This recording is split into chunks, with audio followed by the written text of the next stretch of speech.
ये कहानी उन साक्ष्यों पर आधारित है जो मत्ती, मरकुस, लूका और यूहन्ना रचित सुसमाचार में यीशु के जीवन के बारे में लिखी गई है। यह मरियम मगदलिनी के द्वारा वर्णित की गई है, जिसे शास्त्रों में यीशु की एक अनुयायी बताया गया है। उसका वर्णन नाटक के रूप में उस व्यक्ति की कहानी का सटीक वर्णन करता है जो लगभग 2000 वर्ष पहले रहता था। एक कलाकार ने यीशु के जीवन चरित्र का अभिनय किया है।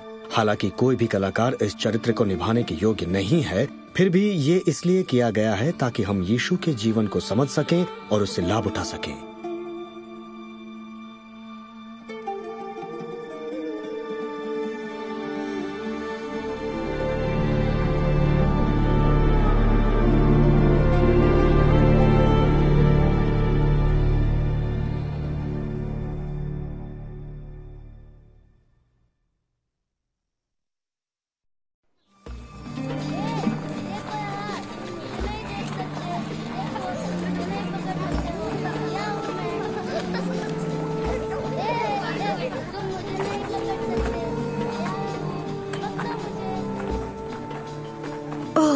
देखो, परमेश्वर हर शाम को कितनी खूबसूरत बनाते हैं। ये मुझे उनके महान प्रेम के बारे में बताती है जो मेरे लिए है, तुम्हारे लिए है। परमेश्वर जिन्होंने ये सब रचा है, पता नहीं वो मुझे देखते भी होंगे। जानना तो दूर की बात है। परमेश्वर शायद किसी पवित्र व्यक्ति को ही प्यार करेंगे, लेकिन मुझ जैसी को नहीं। रिवका, अगर तुम मेरे साथ उन 3 सालों तक रहती जिन्हें उन्होंने हमें सिखाया। वो गुरु यीशु। सफीरा, क्या हमें उनके बारे में बताओगी? हाँ, हमें अपनी कहानी सुनाओ ना। जरूर सुनाऊंगी। आओ।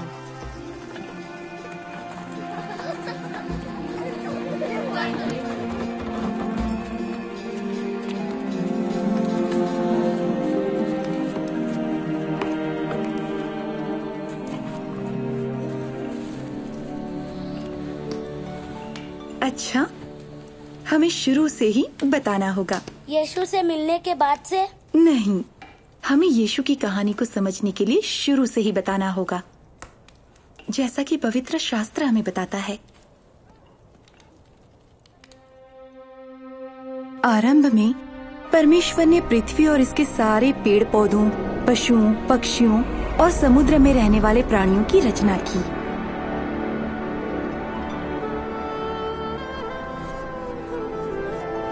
मिट्टी से उन्होंने पहले आदमी को बनाया और उसके नथनों में जीवन का श्वास फूंका। पहला आदमी आदम कहलाया। परमेश्वर ने कहा, आदमी के लिए अकेला रहना अच्छा नहीं, मैं इसके लिए एक योग्य साथी बनाऊंगा। इसलिए परमेश्वर ने आदम की एक पसली ली और उससे उन्होंने स्त्री की रचना की, जिसका नाम हव्वा था।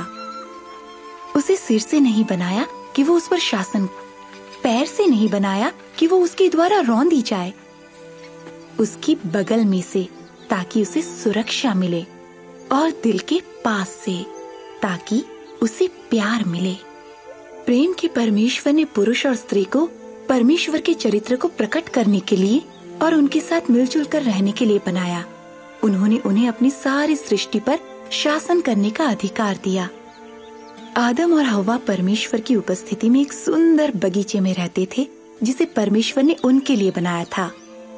परमेश्वर उनके साथ बाग में घूमते थे और बात करते थे, और वहाँ कोई दुख नहीं था, शोषण नहीं था और मृत्यु भी नहीं थी। परमेश्वर ने आदम से कहा, तू बाग के सब वृक्षों के फल खा सकता है, सिवाय भले या बुरे ज्ञान के वृक्ष के फल के। अगर तू उसका फल खाएगा तो अवश्य मर जाएगा।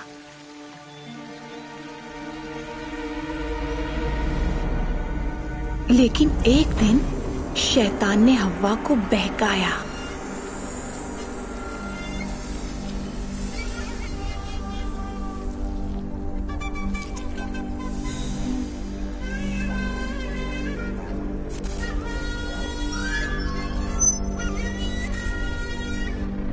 उसने फल तोड़ा और उसे खाया और उसका कुछ हिस्सा अपने पति को भी दिया और उसने भी खाया।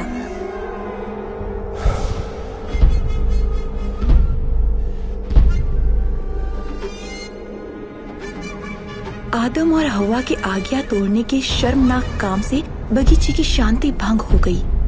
स्त्री पुरुष के बीच का मेल और परमेश्वर और उनके बीच का मेल भी खत्म हो गया।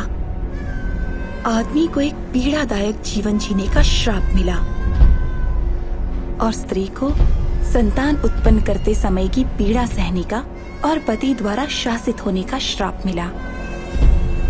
लेकिन परमेश्वर ने एक वादा भी किया कि एक दिन स्त्री का वंश, उसकी अपनी संतान, सर्प का सिर कुचलेगी। पवित्र शास्त्र में दयालु परमेश्वर अपनी सृष्टि के साथ अपना मेल और आदर फिर से स्थापित करने की योजना के बारे में बताते हैं। उन्होंने अपनी योजना का कुछ हिस्सा अब्राहम पर भी जाहिर किया। अब्राहम ने परमेश्वर पर भरोसा किया और उनका आदर किया, और परमेश्वर ने अब्राहम को आशीष दी और उसके द्वारा सारे राष्ट्रों के लोगों को भी आशीष दी।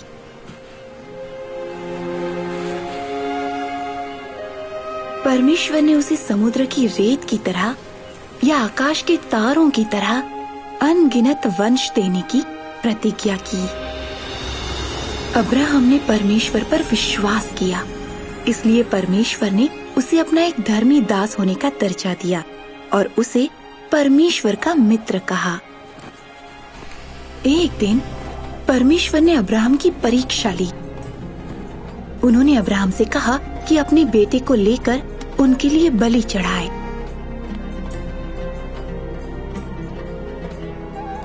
अब्राहम जानता था कि परमेश्वर ने उसे इस पुत्र के द्वारा बहुत बड़ा वंश देने की प्रतिज्ञा की है और इसके द्वारा सारी जातियों को आशीष देंगे। उसने फिर भी विश्वास किया और उनकी आज्ञा मानी। परमेश्वर ने पुकारा, अब्राहम, अब मैं जान गया हूँ कि तू मेरी आज्ञा मानता है। तूने अपने प्रिय पुत्र को भी मेरी खातिर नहीं रख छोड़ा। अब्राहम ने अपने पास एक मेढ़ा देखा, सो अब्राहम ने परमेश्वर के लिए उसे अपने बेटे के बदले बलि चढ़ाया। परमेश्वर ने अब्राहम को उसके पुत्र के बदले जो मेढ़ा दिया था, वो परमेश्वर की आने वाली महान योजना की एक झलक थी। ये योजना थी पाप के श्राप को और मृत्यु को नष्ट करने की और पुरुष और स्त्री का परमेश्वर के साथ मधुर संबंध पुनर्स्थापित करने की। पवित्र शास्त्र एक आने वाले के बारे में बताता है। वो समस्त संसार के पापों के लिए एक अंतिम बलिदान होगा। भविष्यवक्ताओं ने इस व्यक्ति को मसीह नाम दिया। उनका आना संसार के लिए एक बड़ी आशीष होगा। वो एक उद्धारकर्ता, भविष्यवक्ता और राजा होंगे। यशायाह ने बताया कि मसीह जब आएंगे तो क्या करेंगे। परमेश्वर के अभिषिक्त गरीबों के लिए सुसमाचार, टूटे हुए दिलों के लिए चंगाई, गुलामों के लिए छुटकारा और कैदियों के लिए आजादी लाएंगे और घोषणा करेंगे कि समय आ गया है कि परमेश्वर अपने लोगों को बचाएगा। एक गुरु इस जगत में थे जिनका नाम यीशु था। क्या ये वही थे जो सांप का सिर कुचलने के लिए, अंधकार से भरे संसार में उजाला फैलाने के लिए और हमारे श्राप को आशीषों में बदलने के लिए भेजे गए थे? क्या ये वही प्रतिज्ञा किए हुए मसीह हो सकते हैं? क्या ये किसी को जो डरा हुआ हो या लज्जित हो या तुच्छ हो, उसे छुटकारा दे सकेंगे?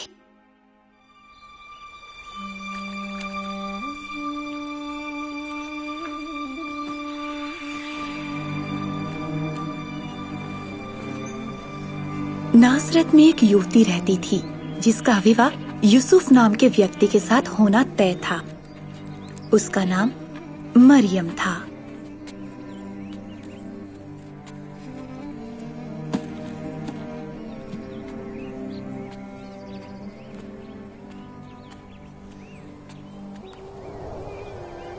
परमेश्वर आपके साथ है और उन्होंने आपको बड़ी आशीष दी है।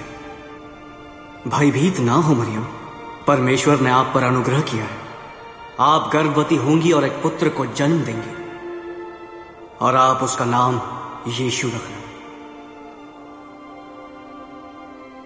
लेकिन मैं तो कुंवारी हूँ। ये कैसे हो सकता है? पवित्र आत्मा आप पर उतरेगा और परमेश्वर की सामर्थ आप पर छाया करेगी। जो बच्चा आपसे उत्पन्न होगा वो महान होगा और परम प्रधान का पुत्र कहलाएगा। और देखें, यहां तक कि आपकी कुटुंबिनी एलिशबा के भी बुढ़ापे में पुत्र होने वाला है। ये उनका जो बांझ कहलाती थी 6वां महीना है, क्योंकि परमेश्वर के लिए कुछ भी असंभव नहीं।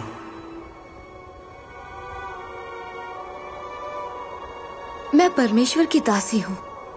जैसा आपने कहा वैसा ही मेरे लिए हो।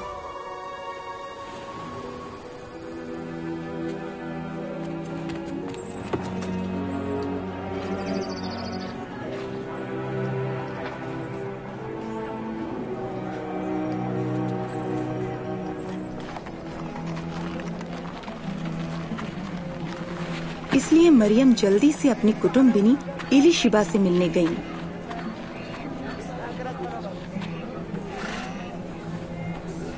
एलिशिबा, मरियम, बहन मरियम।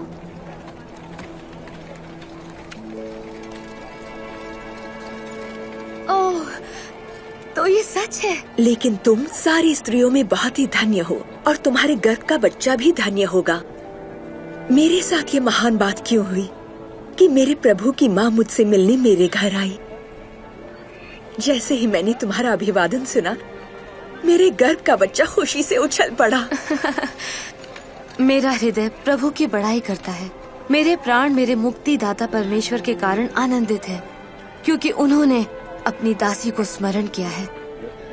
अब से सारे लोग मुझे धन्य कहेंगे। मरियम एलिशिबा के साथ 3 महीने तक रहीं।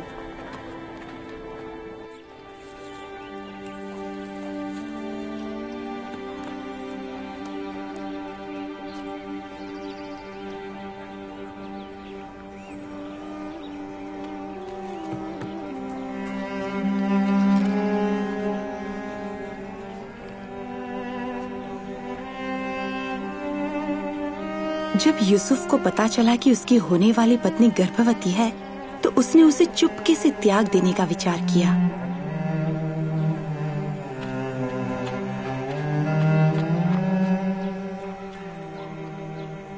लेकिन परमेश्वर ने अपना एक दूत यूसुफ के स्वप्न में भेजा। आप मरियम को अपनी पत्नी के रूप में घर ले आने से मत डरें, क्योंकि जो उनके गर्भ में है वो पवित्र आत्मा की ओर से है। वो एक पुत्र उत्पन्न करेंगी और आप उनका नाम यीशु रखना, क्योंकि वो अपने लोगों का उनके पापों से उद्धार करेंगे। सो यूसुफ मरियम को अपनी पत्नी बना के अपने यहाँ ले आए।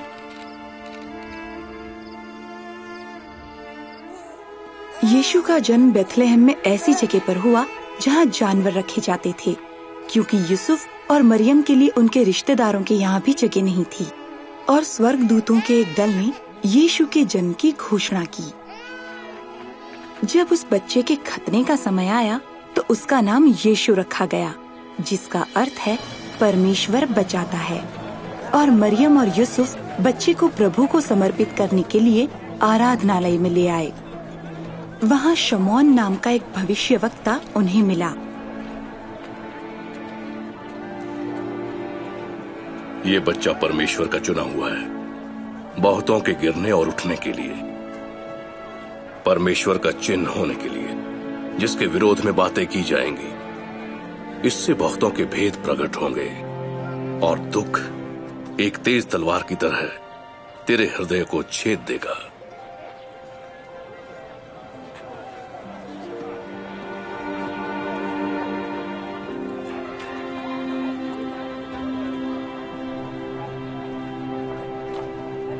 और जब मैंने उनकी कहानी सुनी, तो मैं जान गई कि यीशु एक सामान्य भविष्यवक्ता से कहीं बढ़कर हैं। स्वर्गदूत का क्या मतलब था जब उसने यीशु को परम प्रधान का पुत्र कहा?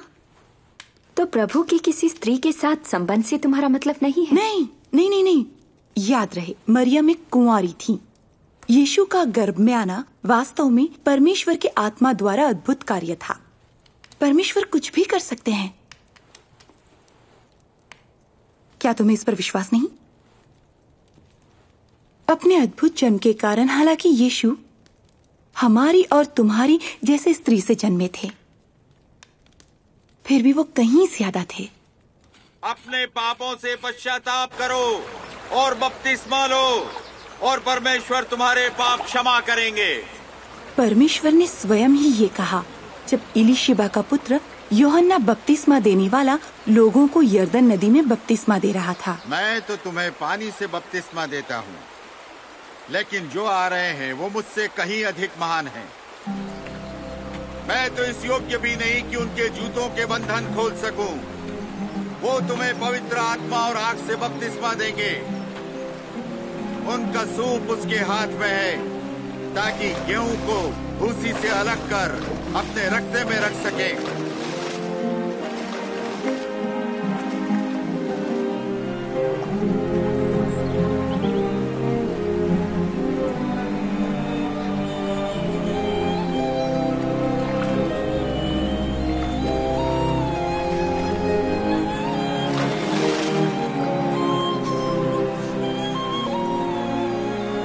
और पवित्र आत्मा यीशु पर एक कबूतर की तरह उतरा और स्वर्ग से एक आवाज आई और उसने कहा, तुम मेरे प्रिय पुत्र हो, मैं तुमसे प्रसन्न हूँ।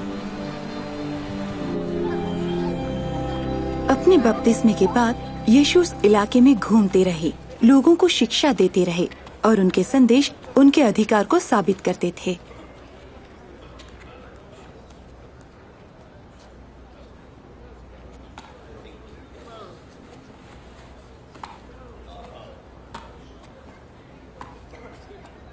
क्या ये मरियम का पुत्र नहीं है? हाँ वही है। चुप रहो।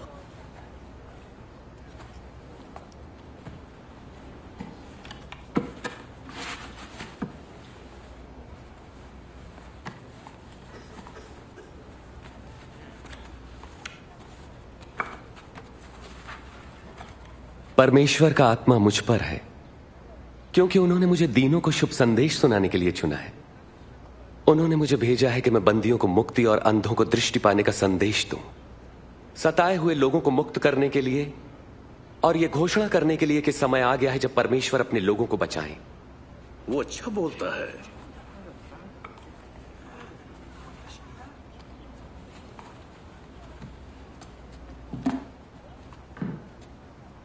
धर्मशास्त्र का ये लेख आज पूरा हुआ, जैसा तुमने अभी सुना। क्या परमेश्वर का वचन सच्चा ठहरा?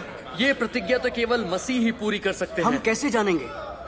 उनके वचनों ने कईयों को सोचने पर मजबूर किया और उनके आश्चर्य कर्मों पर कई लोगों ने विश्वास किया।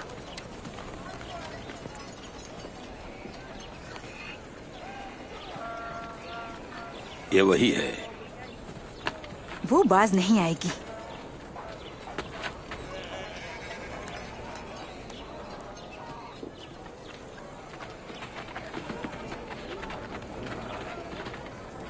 ये कौन है?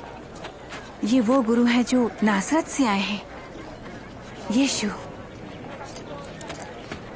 कैसी हो? ठीक हूँ। वापस जाओ, तुम्हारा यहाँ कोई काम नहीं है।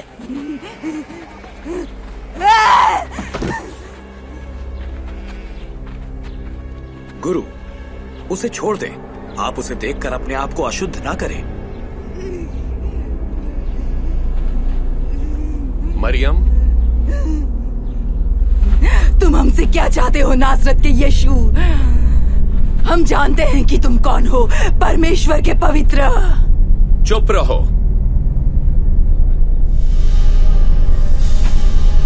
दुष्ट आत्माओं,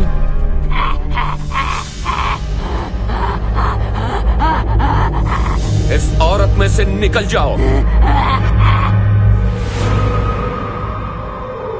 वो मर गई। उसने उसे मार डाला। क्या वो उसे छूने जा रहे हैं? नहीं, एक पवित्र पुरुष को ऐसा काम नहीं करना चाहिए। मरियम, अब्राहम की बेटी,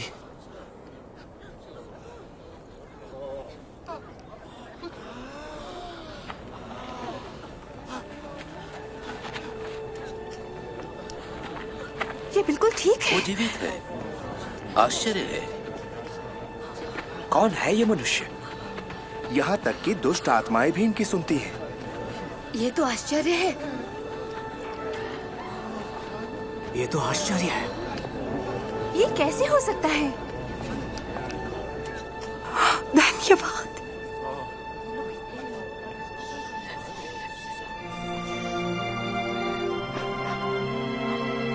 धन्यवाद।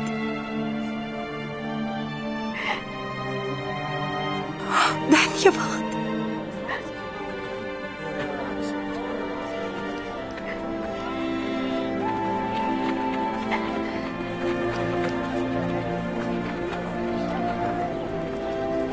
उस दिन के बाद से मैं उनकी अनुयायी बन गई। मैं वो करना चाहती थी जो परमेश्वर को अच्छा लगे।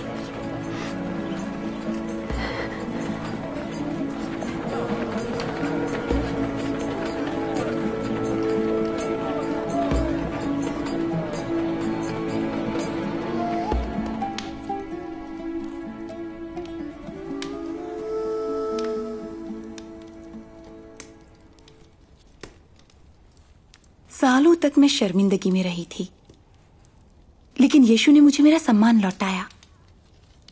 उनकी सामर्थ्य ने सब दुष्ट आत्माओं को बाहर निकाल दिया। ओह बच्चे। सफीरा। दीना, तुमने यीशु की शिक्षा को सुना और उनके आश्चर्य कर्मों को देखा। हाँ, तब तो तुम्हें पता ही होगा कि मैंने क्यों उनके लिए सब कुछ छोड़ दिया। और मैं ही अकेली नहीं थी, उनके चेले भी थे। शिमोन पतरस, बरतुल्मे, मती, यहूदा इस्करियोती और बाकी के 12। और महिलाएं सुसन, यूहन्ना, मैं खुद और दूसरे भी हैं जिन्होंने अपने घराने समेत यीशु और उनके चेलों की मदद की। हम सब जो ये आशा करते थे कि परमेश्वर ने आखिरकार हमारे लिए मसीह को भेजा। हमें सचमुच एक मुक्तिदाता चाहिए था। रोम ने हम पर बहुत कठोरता से शासन किया। जो भी चीज हमें अच्छी लगती वो ले लेते और जो भी थोड़ा बहुत हमारे पास बचता उस पर कर लगाते। हम शारीरिक और आत्मिक रूप से भूखे थे और हमें कोई ऐसा चाहिए था जो हमें परमेश्वर की राह दिखाता। वर्षों की निराशा और संघर्ष के बाद हम में से कईयों ने तो आशा ही छोड़ दी थी। फिर भी यीशु जहाँ कहीं भी गए उन्होंने आशा दी।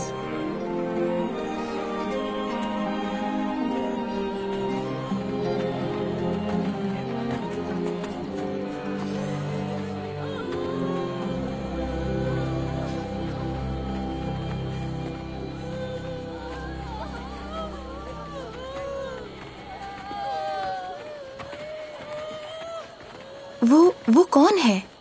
एक जवान लड़का, एक विधवा का इकलौता बेटा।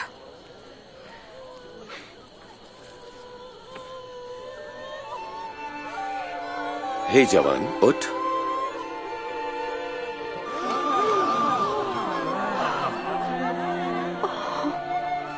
हमारे बीच एक महान भविष्यवक्ता आए हैं।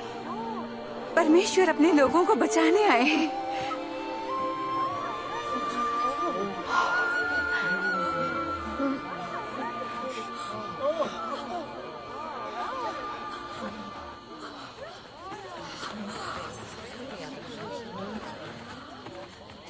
धन्य हो तुम जो दीन हो, परमेश्वर का राज्य तुम्हारा है। धन्य हो तुम जो भूखे हो, क्योंकि तुम तृप्त किए जाओगे। धन्य हो तुम जो रोते हो, तुम हर्षित होगे। धन्य हो तुम जब लोग धिक्कारें, नकारें और अपमानित करें और मेरे कारण तुम्हें बुरा कहें। जब ऐसा हो तो तुम आनंदित और मगन होना, क्योंकि तुम्हारे लिए स्वर्ग में बड़ा प्रतिफल है। उनके पूर्वजों ने भी भविष्यवक्ताओं के साथ ऐसा ही किया। 16, 17, 18, 19, 20। बस मेरे पास मतलब है तुम्हारा? तुम्हारे पास इतना ही है? हाय तुम पर जो अब धनी हो, तुमने आराम का जीवन बिता लिया।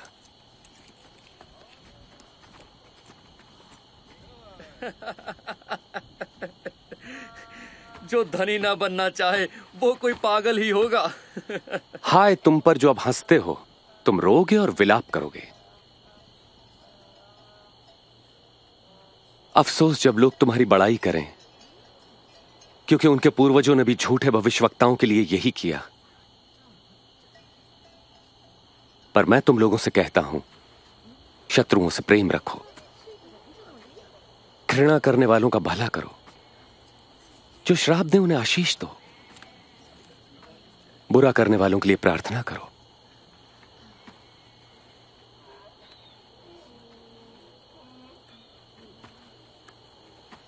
तुम्हारे एक गाल पर कोई थप्पड़ मारे तो उसकी ओर दूसरा भी फेर दो।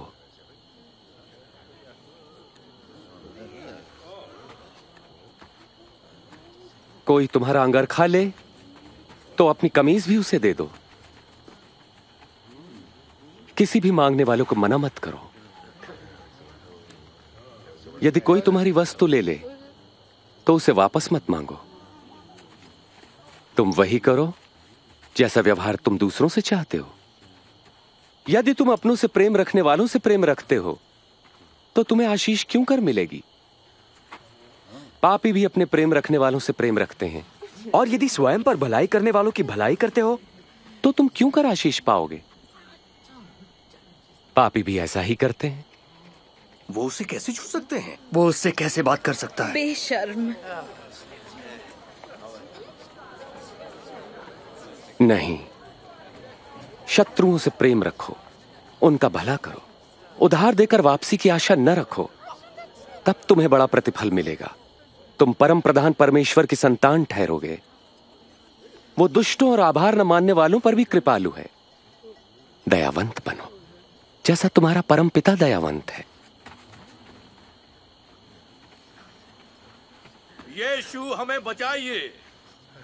आरोप मत लगाओ तो तुम पर भी नहीं लगेगा। दोष मत लगाओ तो तुम पर भी दोष नहीं लगेगा। क्षमा करो तो तुम्हें भी क्षमा मिलेगी। हमें अपनी राह पर चलाएं प्रभु। दो तो तुम्हें भी दिया जाएगा। जिस नाप से नापोगे उसी से तुम्हारे लिए भी नापा जाएगा। अंधा अंधे को मार्ग नहीं दिखा सकता। ऐसा करने पर दोनों ही गड्ढे में गिरेंगे। अपने भाई की आंख के तिनके को क्यों देखते हो जबकि अपनी ही आंख का लट्ठा नहीं देख पाते?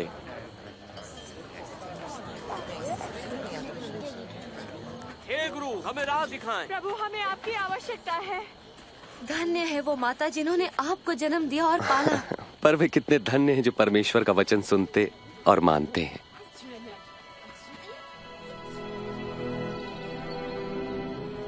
यीशु ने सिखाया कि परमेश्वर पापियों से दुश्मनों जैसा व्यवहार नहीं करते कि उन्हें नष्ट कर दिया जाए, बल्कि उन्हें खोई हुई भेड़ के समान समझते हैं और अपने गले में शामिल करने के लिए ढूंढते हैं। हमें पता नहीं था कि ऐसे लोगों को भी मान और प्यार दिया जाना चाहिए जो सदियों से तुच्छ जाने जाते थे, और विदेशी संस्कृति के मिश्रित लोग जो हमें नापसंद थे। ये पता चला जब यीशु ने सामरिया की यात्रा की। ये कौन औरत है जिससे सब घृणा करते हैं? ये एक सामरी है। क्या यही काफी नहीं है? चलो, हमें भोजन खरीदना है और हम नहीं चाहते कि गुरु को इंतजार करना पड़े।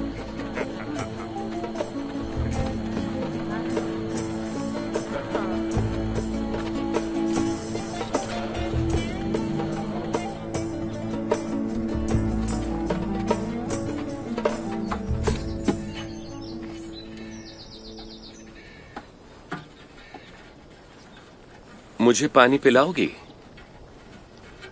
तुम एक यहूदी हो, मैं एक सामरी औरत हूँ। तुम मुझसे पानी कैसे मांग सकते हो? अगर तू जानती कि परमेश्वर क्या दे सकते हैं और जो तुझसे पानी मांग रहा है वो कौन है, तो उससे मांगती तो वो तुझे जीवन का जल देता। लेकिन तुम्हारे पास गहरे कुएं से पानी निकालने के लिए कुछ भी नहीं है। तुम पानी कहाँ से लाओगे? हमारे पूर्वज याकूब ने हमें ये कुआं दिया था। उसने, उसकी संतानों ने, उसकी भेड़ बकरियों ने इससे पिया।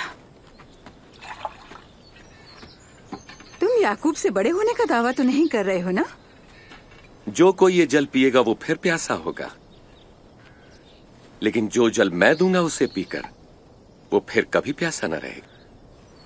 जो जल मैं दूंगा वो उसमें एक सोता बन जाएगा जो अनंत जीवन के लिए उमड़ता रहेगा। तो मुझे भी वो पानी दो कि मैं फिर कभी प्यासी ना रहूं और ना फिर मुझे यहाँ पानी भरने आना पड़े। जा अपने पति को बुला ला और जल्दी आ। मेरे पास पति नहीं है। तूने सच ही कहा था कि तेरे पास पति नहीं है। तूने 5 आदमियों से विवाह किया और अब जिसके साथ है वो भी तेरा पति नहीं है। तूने मुझसे सच ही कहा। आप तो भविष्यवक्ता लगते हैं।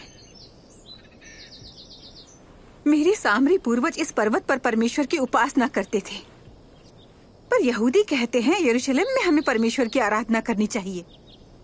मेरा विश्वास कर, वो समय आता है कि तुम परमेश्वर की आराधना न तो इस पर्वत पर करोगे और न ही यरूशलेम में।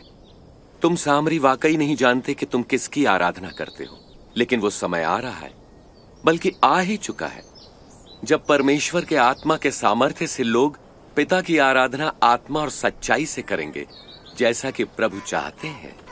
परमेश्वर आत्मा है और सिर्फ उनके आत्मा के सामर्थ्य से ही लोग उनकी सच्ची आराधना कर सकते हैं। ये है वो औरत। वे उससे क्या बातें कर रहे हैं? क्या वे जानते हैं वो कौन है? मैं जानती हूँ कि मसीह जरूर आएंगे, और जब वो आएंगे तो वो हमें पूरी बात बताएंगे। मैं वही हूं।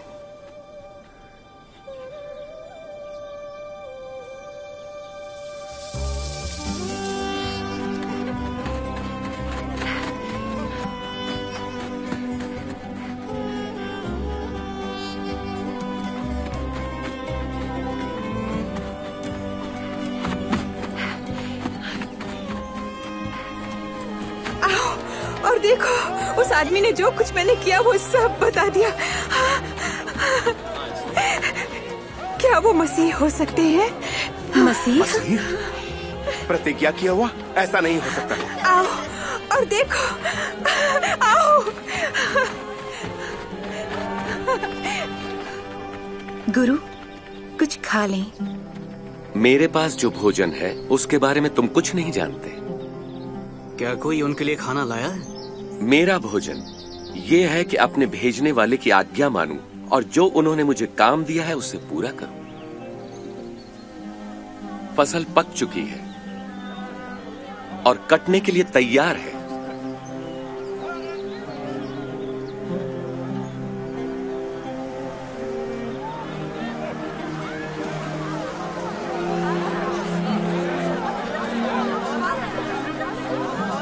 देखो कितने लोग आ रहे हैं। सामरियों के लिए भी कोई शुभ समाचार है?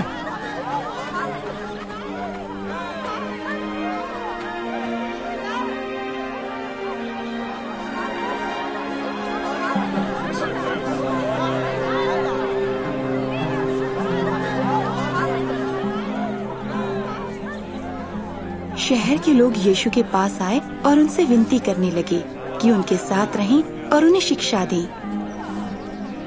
हम वहाँ 2 दिन रहे और बहुत से सामरियों ने उन पर विश्वास किया। मांगो तो तुम्हें दिया जाएगा, ढूंढो तो तुम पाओगे, खटखटाओ तो तुम्हारे लिए द्वार खोला जाएगा। क्योंकि जो कोई मांगता है उसे मिलता है, और जो कोई ढूंढता है वो पाता है, और जो खटखटाता है उसके लिए द्वार खोला जाता है। तुम में से कौन ऐसा पिता होगा जब उसका पुत्र उससे रोटी मांगे तो वो उसे पत्थर देगा, पानी मांगे तो जहर देगा? सो जब तुम बुरे होकर अपने बच्चों को अच्छी वस्तुएं देना जानते हो, तो तुम्हारे परमपिता परमेश्वर अपने मांगने वालों को पवित्र आत्मा क्यों ना देंगे? मैं तुमसे कहता हूं, अपने प्राण की चिंता न करो कि हम क्या खाएंगे, और ना ही अपने शरीर की कि क्या पहनेंगे, क्योंकि प्राण भोजन से बढ़कर और शरीर वस्त्रों से बढ़कर है। पक्षियों को देखो, वे न बोते हैं, न काटते हैं और न ही उनके कोई भंडार है, फिर भी परमेश्वर उन्हें खिलाते हैं। और तुम तो पक्षियों की तुलना में कहीं बढ़कर हो। तुम में से कौन चिंता करके अपनी आयु बढ़ा सकता है? जब तुम ये छोटा सा काम नहीं कर सकते तो फिर बाकी की चिंता क्यों करते हो? इन फूलों को देखो, ये कैसे बढ़ते हैं। ये किसी तरह का परिश्रम नहीं करते। राजा सुलेमान इनमें एक के समान सुंदर वस्त्र न पहन सका। यदि परमेश्वर मैदान की घास को सजाते हैं जो आज है और कल आग में झोंकी जाएगी, तो निश्चय ही वे तुम्हें भी वस्त्र पहनाएंगे। हे अल्पविश्वासियों, हमारे विश्वास को और बढ़ाएं। यदि तुम्हारा विश्वास राई के दाने के भी बराबर हो तो तुम इस पेड़ से कहो कि जड़ से उखड़कर समुद्र में जा पड़, तो वो तुम्हारा कहा मान लेता।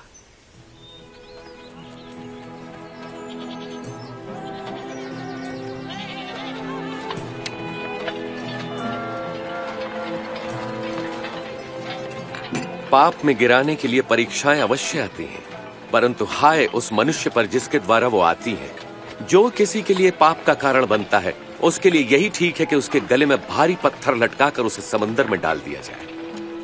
परमेश्वर का राज्य किसके समान है? ये कुछ ऐसा है जैसे किसी मनुष्य ने राई का एक दाना अपने खेत में बो दिया और उसका पौधा बड़ा होकर ऐसा पेड़ हो जाता है कि पक्षी आकर उसकी डालियों पर बसेरा करते हैं। मुझे नहीं पता वो किस बारे में बात कर रहा है। चुंगी लेने वालों और पापियों के साथ क्यों खाता पीता है? पापी? स्वस्थ लोगों को वैद्य की आवश्यकता नहीं होती, परंतु रोगियों को है। जो बहिष्कृत है, मैं उनको पश्चाताप का संदेश देने आया हूं, सम्मानितों को नहीं।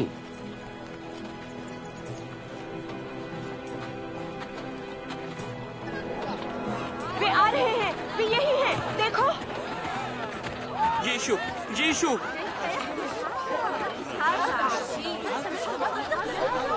मैं आपसे विनती करता हूँ, मेरी इकलौती बेटी को बचा लें। प्रभु दया करें, वो केवल 12 साल की है और मरने पर है। मेहरबानी करके मेरे साथ चलें। अगर मैं उनका कपड़ा ही छू सकूं, तो मैं ठीक हो जाऊंगी। यायर, मुझे दुख उन्हें है। अकेला छोड़ दो यायर। तेरी बेटी मर गई है, गुरु को अब कष्ट ना दे।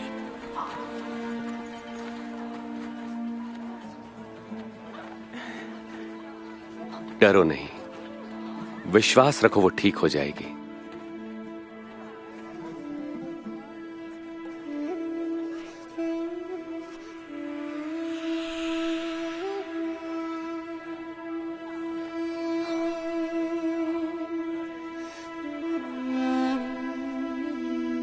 किसने मुझे छुआ?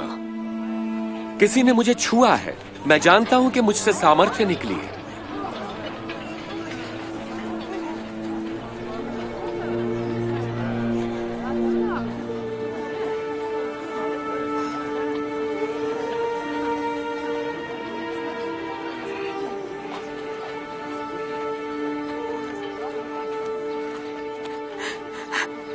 ये मैं हूं जिसने आपको छुआ है। मैं 12 साल से लहू बहने से परेशान थी। अपना सब कुछ वैद्यों पर खर्च कर दिया, पर वो कुछ ना कर सके।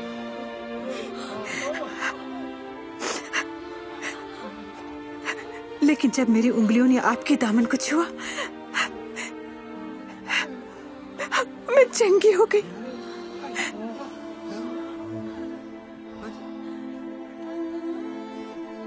बेटी,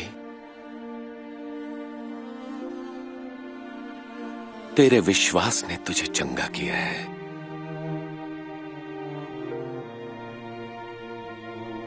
शांति से जा।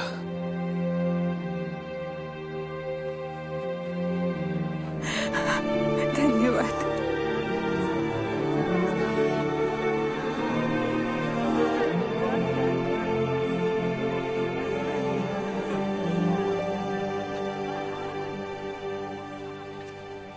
उन्होंने उसे बेटी कहा? हाँ, जो हमारे नियम के अनुसार 12 सालों से अशुद्ध थी। उन्होंने उसकी शर्मिंदगी देखी और उसे इज्जत दी। मैं नहीं जानती कि किससे उसे चंगाई मिली, यीशु की सामर्थ्य से या उनकी दया से।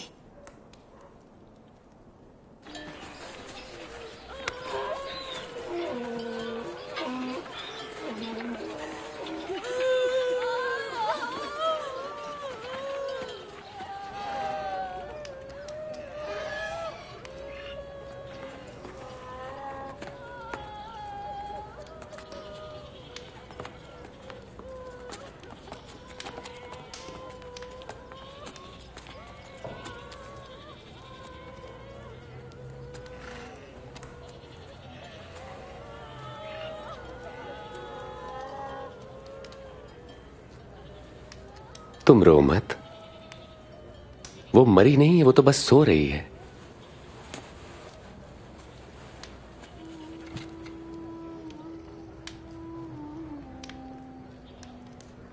बेटी उठो।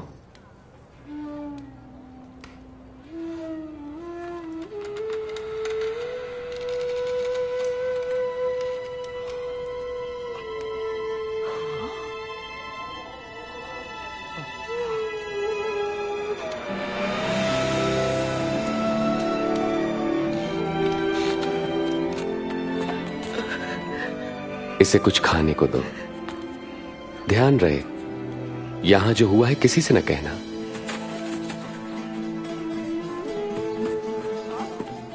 वो जीवित है, मालिक की बेटी।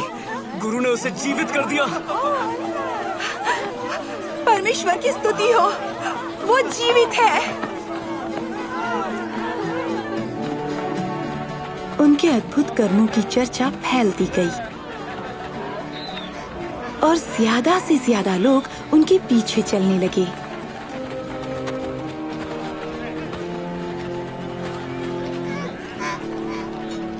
स्वामी, लोगों को भेज दें ताकि वे आसपास के गांवों में जाकर अपने लिए भोजन और ठहरने की जगह ढूंढ सकें। ये एक सुनसान जगह है। तुम स्वयं इनके भोजन का प्रबंध करो। लेकिन हमारे पास केवल 5 रोटियां और 2 मछलियां ही हैं।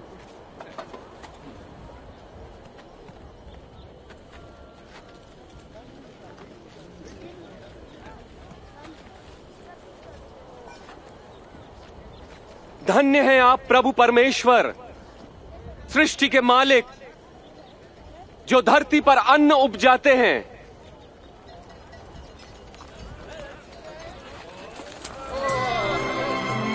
ये तो चमत्कार है। विश्वास नहीं होता। हम खाते रहे जब तक कि हमारा पेट नहीं भरा, और जो बच गया उसे जमा करने पर 12 टोकरे भर गए। ये अद्भुत आश्चर्य कर्म हमें यीशु की आशीषों की याद दिलाता है, ताकि हम उनके पीछे चलते रहें।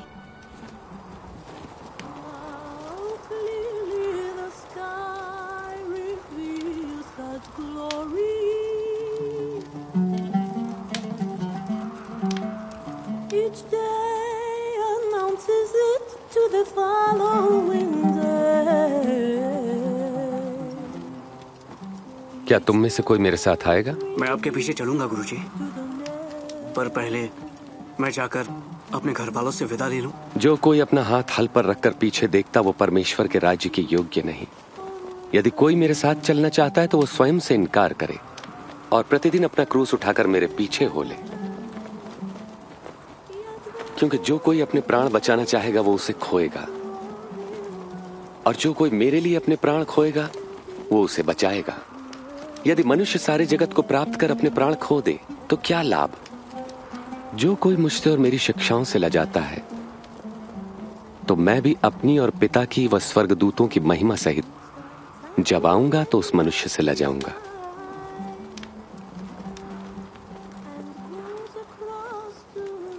सच कहता हूं, यहां कुछ ऐसे भी हैं कि जब तक परमेश्वर का राज्य न देख ले मृत्यु नहीं देखेंगे।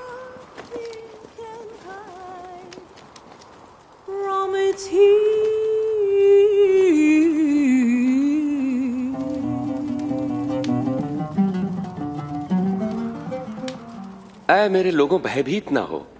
परम पिता की यह इच्छा है कि तुम्हें राज्य दें। अपना सब कुछ बेचकर पैसा गरीबों को दान कर दो और ऐसे बटुए बनाओ जो फटते नहीं। स्वर्ग में धन इकट्ठा करो जहां वो घटता नहीं, क्योंकि कोई चोर वहां नहीं पहुंच सकता, न ही कीड़ा उसे नष्ट कर सकता है।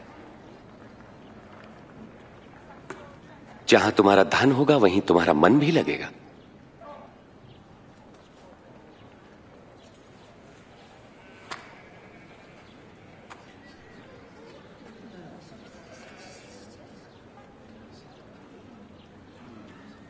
हे नारी, तुम अपनी बीमारी से मुक्त हुई।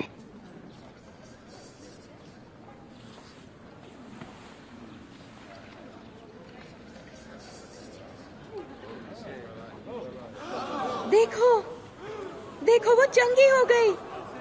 ये तो चमत्कार है। देखो वो चंगी हो गई। आओ देखो। एक और चमत्कार। प्रभु की महिमा हो। 18 साल परमेश्वर आपको सुखी रखें गुरुजी। 6 दिन हैं जिनमें हम काम कर सकते हैं, इसलिए उनमें से किसी दिन आकर चंगे हो जाना, लेकिन विश्राम के दिन नहीं। अरे कपटियों, क्या विश्राम के दिन तुम में से हर कोई अपने गधे या बैल को खोलकर उन्हें पानी पिलाने नहीं ले जाता?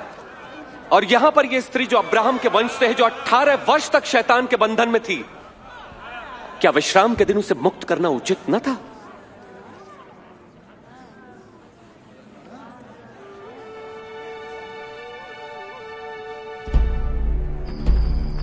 रोमी अधिकारी और हमारे धार्मिक गुरु यीशु की लोकप्रियता से चिंतित हो गए।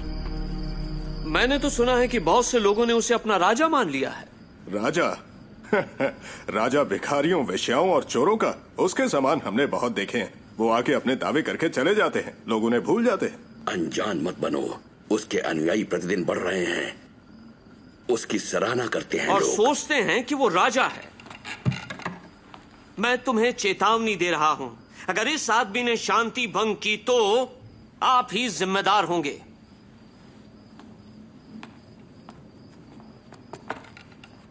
शायद ये सही कहते, हमें गलीली का सामना करना होगा।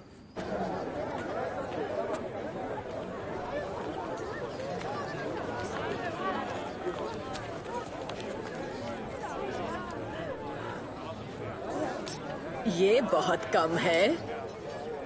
सिर्फ 2 छोटे सिक्के। क्या ज्यादा नहीं दे सकती? मैं कहता हूं, इस निर्धन विधवा ने सबसे ज्यादा दान दिया है, क्योंकि दूसरों ने अपने बहुत से धन में से थोड़ा सा दिया है, परंतु इसने गरीब होते हुए भी अपनी सारी जीविका और पूंजी दे दी। हमें बताइए, आपको ये कहने का क्या अधिकार है? आपको ये अधिकार किसने दिया? अब मैं तुमसे एक प्रश्न पूछता हूं, यूहन्ना को बपतिस्मा देने का अधिकार परमेश्वर से मिला था या मनुष्य से? हमें नहीं मालूम कि यह अधिकार कहां से मिला। तो मैं भी तुम्हें नहीं बताता कि मैं ये सब कुछ किस अधिकार से करता हूं।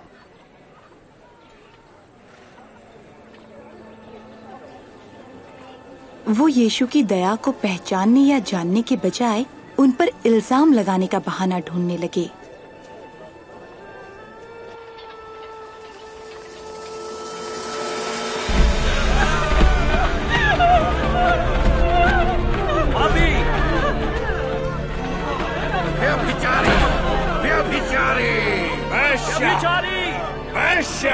गुरु, ये औरत व्यभिचार करते हुए रंगे हाथ पकड़ी गई है। हमारे नियम में मूसा ने आज्ञा दी है, ऐसी औरत को पथरवाह करके मार डालना चाहिए। पथरवाह करो, पत्थरवाह करो। आप क्या कहते हैं?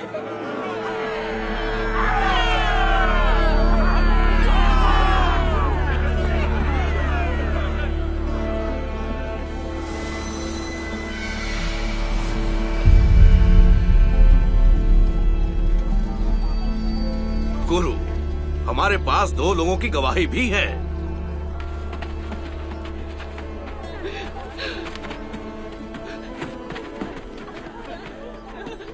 हम इस औरत के साथ क्या करें? आदमी कहाँ है? नियम कहता है कि उस पर भी मुकदमा चले।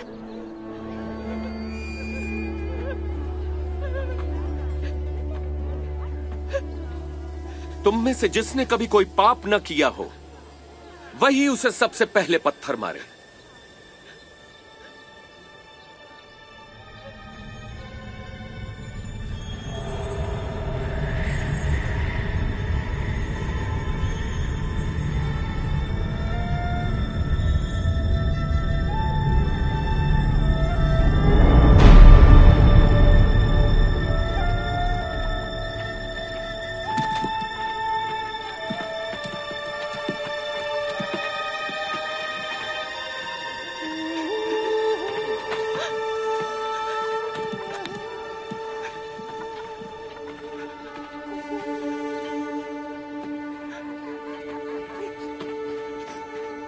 हे औरत, वो कहां गए? क्या तुझे दंड देने के लिए कोई नहीं रुका? यहाँ कोई नहीं। तो मैं भी तुझे कोई दंड नहीं देता।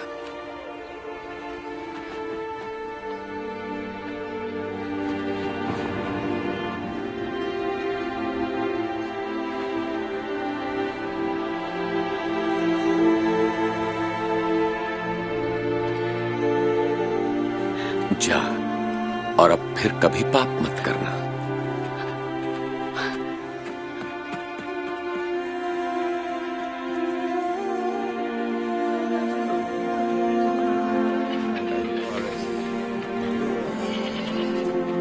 मुझे ऊपर उठाओ।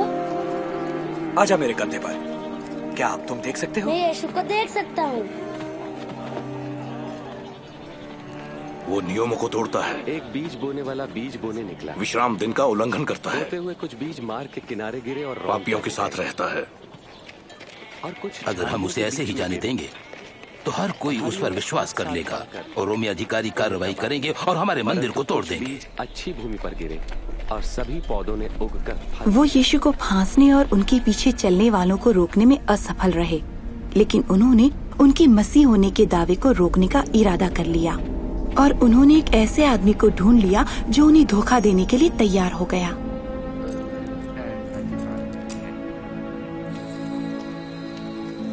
यीशु अक्सर अपने शिष्यों के साथ जैतून पर्वत पर प्रार्थना के लिए जाते थे। उस रात वो बहुत परेशान दिखाई दे रहे थे।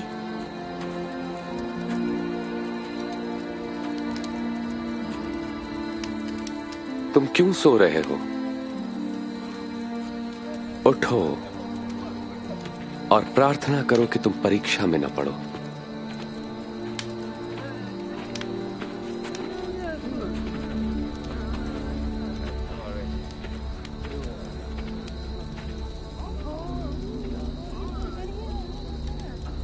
यहूदा,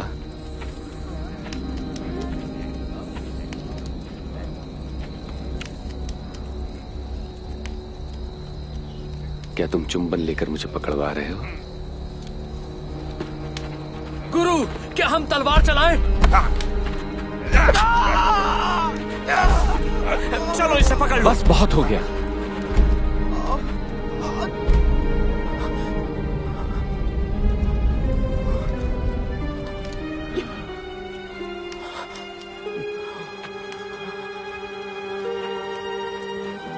मुझे डाकू समझकर तुम तलवारें और लाठियां लेकर आए हो।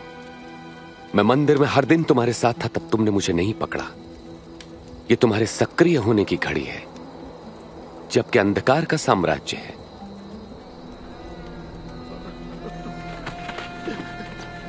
पकड़ लो इसे। उनके ही साथी ने उन्हें धोखा दिया। उनके अपने ही एक शिष्य ने, जिसे हम सब जानते थे और भरोसा करते थे। इस पे निगरानी रखो। उस रात पहरेदारों ने उनका मजाक उड़ाया और उन्हें मारा। तुझे किसने मारा? बता जरा। भविष्यवाणी कर, अब कौन तुझे मारेगा? बस करो, ये सब बंद करो। इसे सभा के सामने लाओ।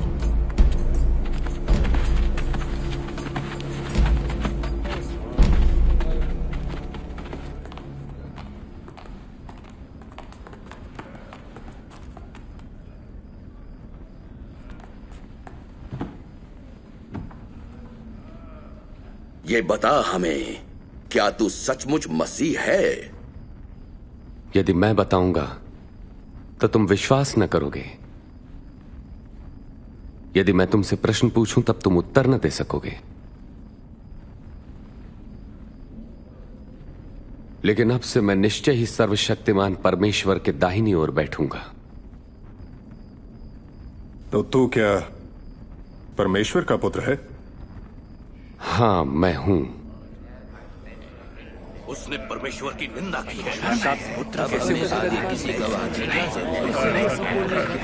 तुम लोगों ने परमेश्वर की निंदा सुनी। हमने खुद अपने कानों से उसे कहते सुना है। वो दोषी है और उसे मृत्यु दंड मिलना ही चाहिए। हम इसे पिलातुस के पास ले जाएंगे। हाँ, ले जाओ इसे। इसलिए वो उन्हें रोमी शासक पुन्तियुस पिलातुस के पास ले गए। एक निर्दयी शासक पिलातुस, जो हजारों को क्रूस पर चढ़ाने के लिए जिम्मेदार था। और तुम लोग मुझसे इतनी सुबह सुबह क्या चाहते हो? हमने इस आदमी को लोगों को बहकाते पकड़ा है। इसने मंदिर के बाजार में खलबली मचा दी। हमने उसे दोषी पाया। हमने इसे लोगों को कर देने से मना करते और अपने को मसीह और राजा कहते हुए सुना है। राजा? क्या तू इन यहूदियों का राजा है? तुमने खुद कहा। कैसर के सिवा हमारा कोई हमारे राजा नहीं। कानून के अनुसार वो मृत्यु दंड का अधिकारी है, क्योंकि वो अपने आप को परमेश्वर का पुत्र कहता है।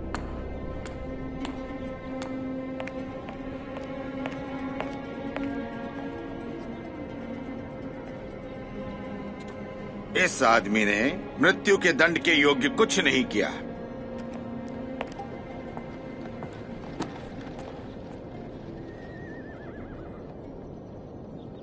इसलिए मैं उसे पिटवाकर छोड़ देता हूं। अगर तुम उसे छोड़ते हो तो तुम कैसर से गद्दारी करोगे।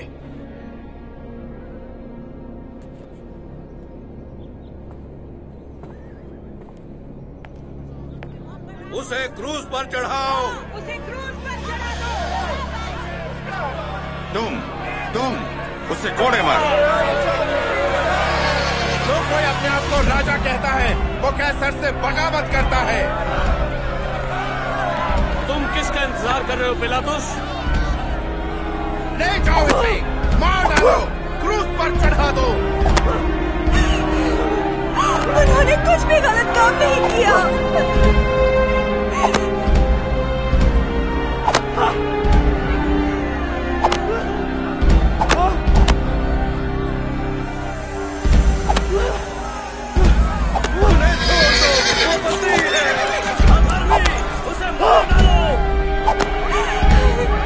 उन्होंने कुछ भी बुरा नहीं किया। तुम उसे क्यों सता रहे हो?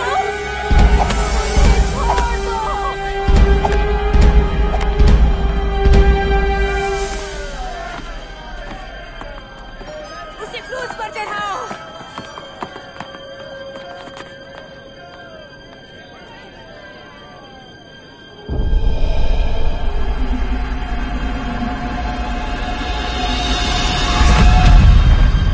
क्रूस पर चढ़ाओ। क्रूस पर चढ़ाओ। पीछे पीछे हटो। पीछे पीछे हटो। उससे दूर रहो।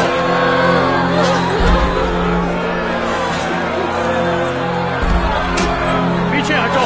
पीछे पीछे हटो। तुम पीछे हटो। रास्ता दो। अलग हटो। तुम रास्ते से अलग हो। चलो जब मैं कहता हूं। उठो। तुम क्या नाम है तुम्हारा? शिमोन कुरेनी हुजूर। मेरे साथ चलो। काट दो रस्सी।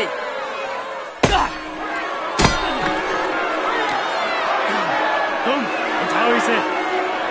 चलो आगे बढ़ो। पीछे छोड़ो उसे। छोड़ो उसे।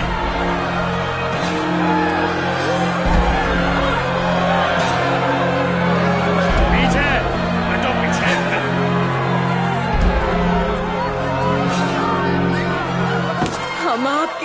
रोते हैं प्रभु, पी लीजिए इसे। हाँ, पी ले प्रभु। यरूशलेम की स्त्रियों, मेरे लिए नहीं, अपने और अपने बच्चों के लिए रो। जब ये लोग मेरे साथ ऐसा व्यवहार कर रहे हैं तो तुम्हारे साथ क्या कुछ ना होगा। प्रभु आपकी मदद करें। हम आपके लिए प्रार्थना करेंगे।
हे पिता, इन्हें क्षमा कर,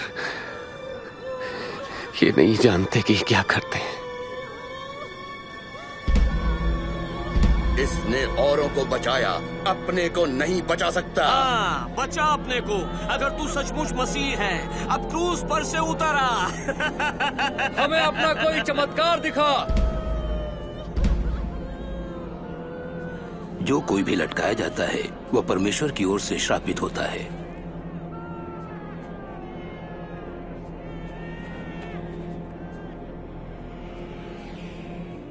और दुख तेज तलवार की तरह मेरा हृदय छेद देगा।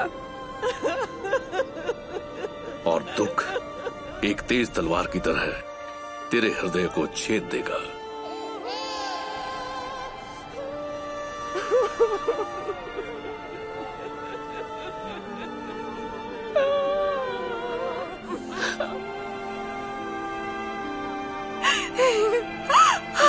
लेकिन क्यों?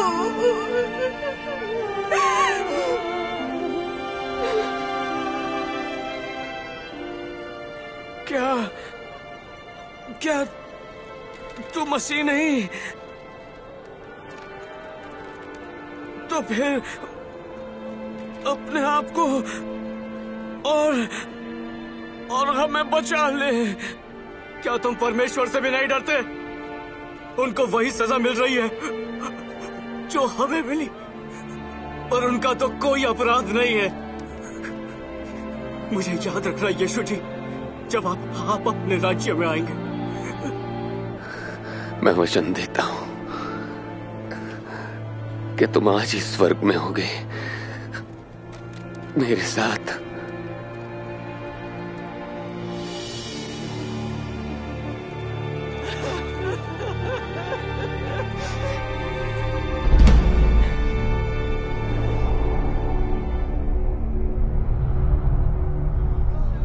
और दोपहर से लगभग 3 घंटे तक सारे देश में अंधकार छाया रहा।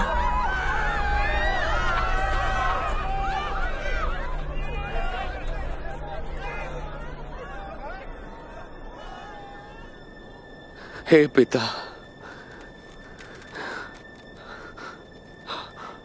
आपके हाथों में मैं अपनी आत्मा सौंपता हूं।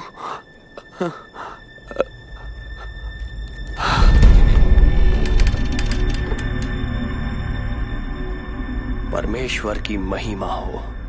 निश्चय ही ये एक धर्मी मनुष्य थे।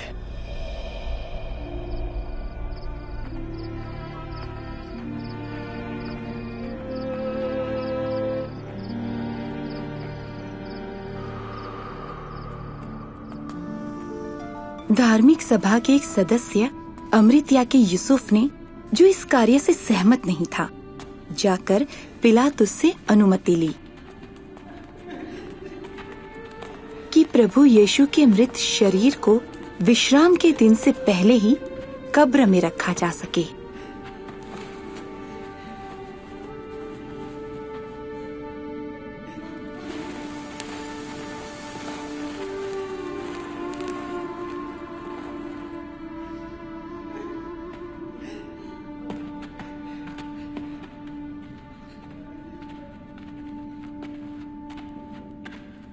हमें क्षमा करें, हम अपने प्रभु की देह के पीछे पीछे आ गईं।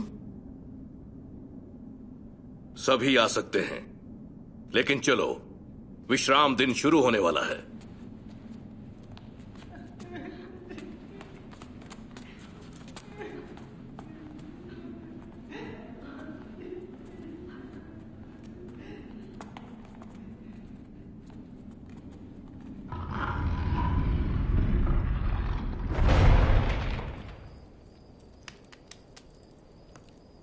उन्होंने उसे क्यों मारा?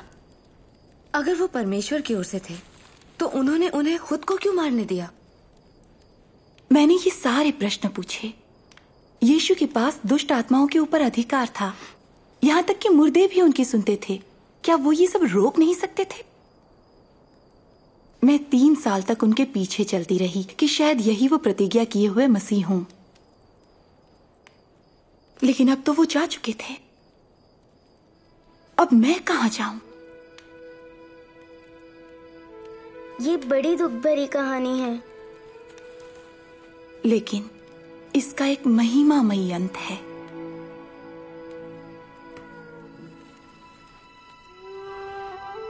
रविवार की सुबह यीशु को क्रूस पर चढ़ाने के बाद ये 3रा दिन था, जब हम सुगंधित द्रव्य तैयार करके कब्र पर गए, उनकी देह पर लगाने के लिए।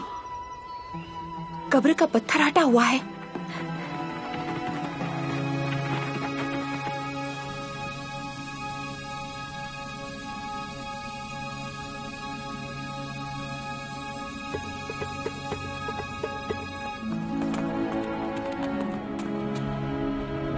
पतरस, याकूब, यूहन्ना, सुनो।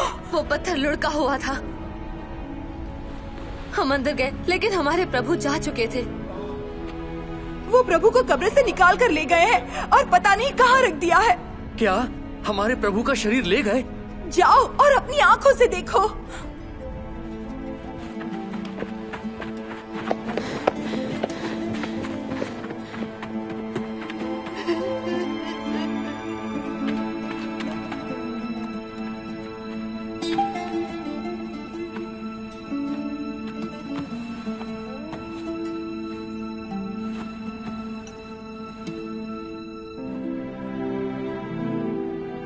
कब्र की अच्छी तरह जांच करने के बाद पतरस दूसरे शिष्यों के पास लौटा, लेकिन मैं बाहर ही खड़ी रही, हैरान और रोती हुई। उन्हें जरूर सिपाहियों ने चुरा लिया है या फरीसियों ने। उन्होंने हमारी सारी आशा खत्म कर दी। कम से कम वो हमारे लिए उनका शरीर ही छोड़ देते।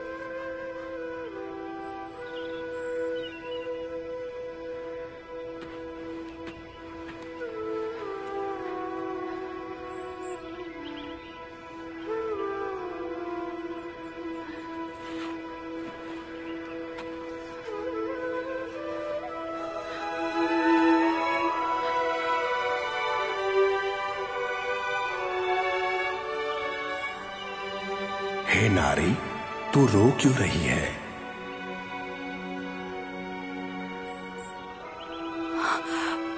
वो मेरे प्रभु को ले गए हैं। मैं नहीं जानती उन्हें कहाँ रखा है। हे नारी, तू क्यों रो रही है? किसको ढूंढ रही है तू? देख, अगर तूने उन्हें उठा लिया है तो मुझसे कह दे कि उन्हें कहाँ रखा है और मैं उन्हें ले जाऊंगी। मरियम। गुरु, मुझे मत छू, क्योंकि मैं अब तक पिता के पास ऊपर नहीं गया। आप जीवित हैं प्रभु। जा और ये खबर मेरे भाइयों को सुना। आप हमें नहीं भूले। परमेश्वर ने हमें नहीं छोड़ा। उन्हें बताओ। मैंने प्रभु को देखा है। मैंने मसीह को देखा है।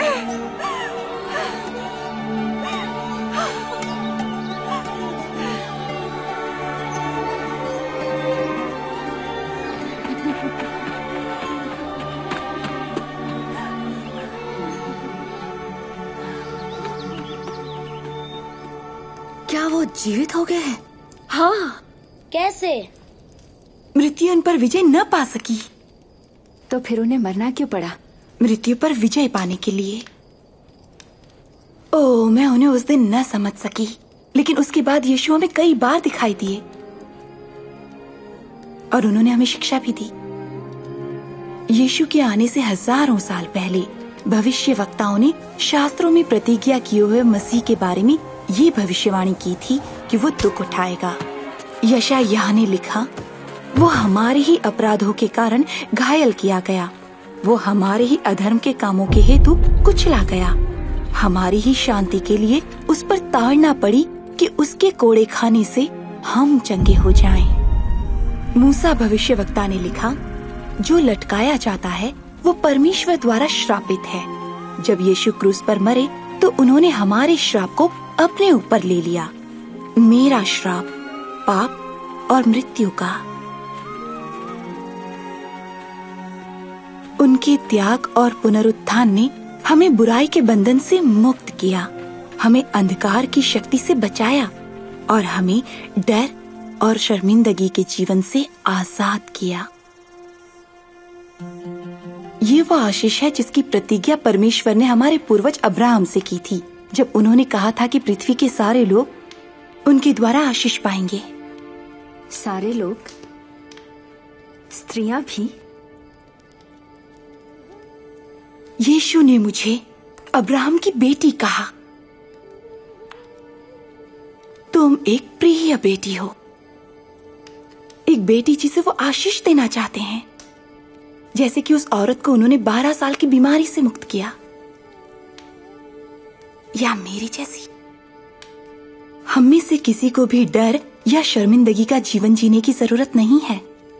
अब हमें छुपे रहने की जरूरत नहीं है। यीशु ने स्वयं कहा, परमेश्वर का आत्मा मुझ पर है, क्योंकि उन्होंने मुझे दीनों को शुभ संदेश सुनाने के लिए चुना है। उन्होंने मुझे भेजा है कि मैं बंदियों को मुक्ति और अंधों को दृष्टि पाने का संदेश दूं, सताए हुए लोगों को मुक्त करने के लिए और ये घोषणा करने के लिए कि समय आ गया है जब परमेश्वर अपने लोगों को बचाए।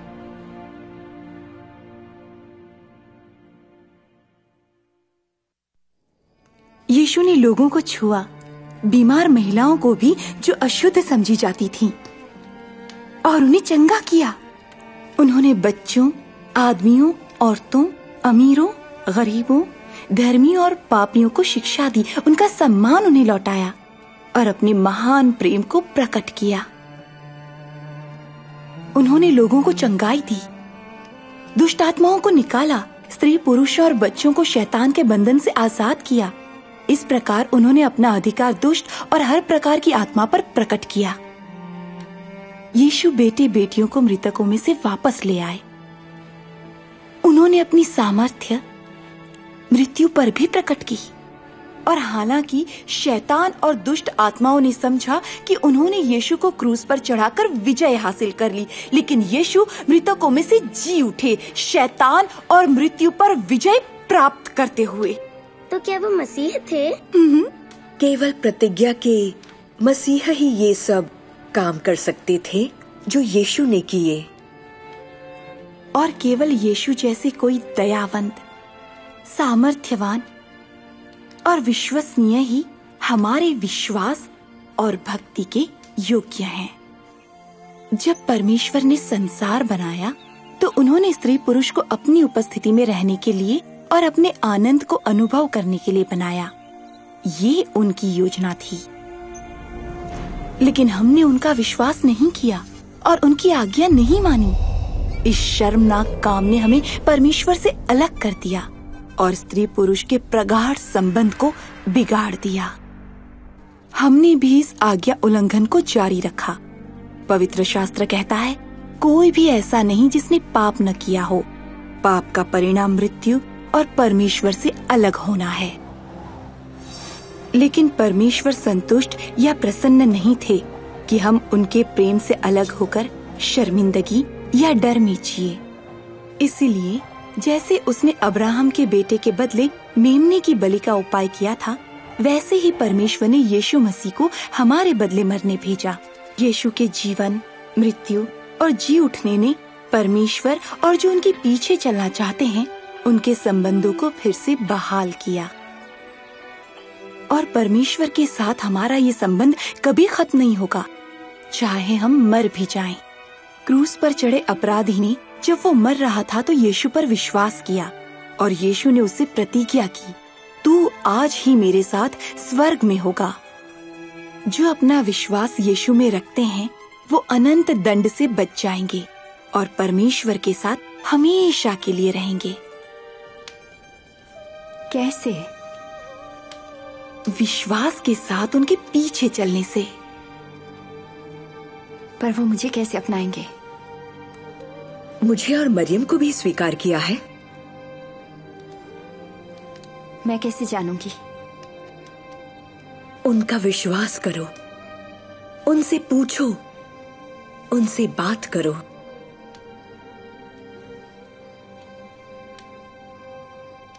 परमेश्वर हमारे स्वर्गीय पिता, आप पवित्र और धर्मी हैं। धन्यवाद आपका कि आप मुझसे प्रेम करते हैं। मैंने आपके विरुद्ध पाप किया है। आपका धन्यवाद कि आपने प्रतिज्ञा किए हुए मसीह को भेजा कि वो शर्मिंदगी और अपराध बोध को नष्ट कर दें। आपका धन्यवाद कि वो मेरे बदले मरे। मैं अपने जीवित उद्धारकर्ता के पीछे चलना चाहता हूँ। धन्यवाद कि आपने मुझे क्षमा किया और मुझे अपना लिया।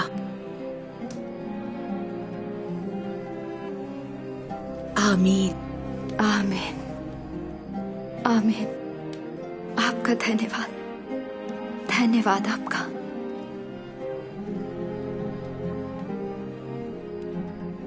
यीशु ने कहा, मेरी भेड़ें मेरी आवाज सुनती हैं, मैं उन्हें जानता हूं, वो मेरे पीछे चलती हैं। वो तुम्हें जानते हैं रिबका, और वो तुमसे प्रेम करते हैं। ये एक अनंत संबंध का आरंभ है जो बढ़ता है जैसे जैसे हम उन्हें जानते हैं और उन पर विश्वास करते हैं। हम उनके वचन पर विश्वास करने से बढ़ते हैं। विश्वास द्वारा प्रार्थना करने से, जो उन पर विश्वास करते हैं उनके साथ रहने से, और हम उनके बारे में दूसरों को बताते हैं यीशु की बात को याद करते हुए। परमेश्वर तुम्हारी रक्षा करें और आशीष दें। स्वर्ग और पृथ्वी का सारा अधिकार मुझे दिया गया है, इसलिए जाकर सब जातियों के लोगों को शिष्य बनाओ और उन्हें पिता, पुत्र और पवित्र आत्मा के नाम से बपतिस्मा दो और उन्हें सब बातें जो मैंने तुम्हें आज्ञा दी हैं मानना सिखाओ। और देखो, मैं जगत के अंत तक सदैव तुम्हारे साथ हूं। आमीन।